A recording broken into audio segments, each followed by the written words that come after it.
আসসালামু আলাইকুম গাইস, কি অবস্থা সবার? আশা করি সবাই ভালো আছেন। আর বর্তমান যে জায়গাটাকে দেখতেছি সেটি হচ্ছে কলাপাড়া, মানে ওই সামনে হচ্ছে কুয়াকাটা আর এই পাশে বরিশাল পটুয়াখালী যাওয়ার রাস্তা। আর এটি হচ্ছে যে কলাপাড়া, এটি কলাপাড়া ছাউনি। কলাপাড়া ভাবছিলাম প্রথমে নামটা যখন আসি যে ছোটো ছোটো, কিন্তু না, দেখি জায়গাটা অনেক বড়। আর এই যে তয়েস দুইটা বাস দেখতেছেন সেটি কিন্তু আমাদের এখানকার, মানে নীলফামারী জেলার দেখেন, পঞ্চগড়, নীলফামারী, বরিশাল, কুয়াকাটা। তো মানে নীলফামারীর বাসগুলো আমাদের এদিকে হতে পারে, ওগুলো রাতে যাবে, নাইট কোচ হিসাবে সম্ভবত। আর আপাতত একটা বিষয় দেখলাম, মানে পটুয়াখালী বা বরিশাল বা ঢাকা থেকে যে সকল বাস কুয়াকাটার উদ্দেশ্যে যায় সে সকল বাসগুলো মানে নন স্টপের মতো থাকে।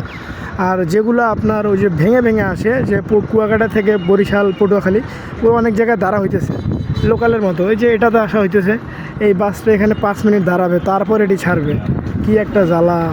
এখন 5 মিনিট কী করি, তাই ভাবলাম যে একটা শর্ট ভিডিওর মাধ্যমে আপনাদেরকে তুলে ধরি। স্থান কলাপাড়া।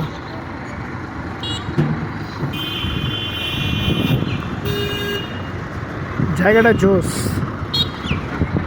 রাত্রিবেলা হতে পারে এই জায়গাতে বাস থামে অনেকগুলো, কারণ এই জায়গায় বাসের, আর এই জায়গাতে বাসের বিভিন্ন বাসের টিকিট পাওয়া গেছে। পুরোটাই এই যে টিকিট দিয়ে ঘেরা। এই পাশে তো দোকানগুলো বন্ধ, নামাজের টাইম হচ্ছে তাই। এই পারের মানুষগুলো নামাজি, খুব তাড়াতাড়ি নামাজের সময় দোকানপাট সব বন্ধ করে দেয়, সব কিছু ঠিকঠাক। এখন এটি 5 মিনিট দাঁড়াবে, স্টপেজ দিবে, তারপর ছেড়ে যাবে। কি একটা অবস্থা! অপেক্ষা করি আমরাও। আর আজকে কিন্তু ঠাডা পড়া রোদ অনেক।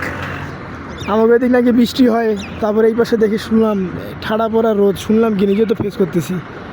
এই যে কলাপাড়া, ঢাকা, চট্টগ্রাম, সিলেট, মানে এই উত্তর এদিক থেকে পুরোপুরি বাংলাদেশের দিকে টিকিট পাওয়া যাচ্ছে।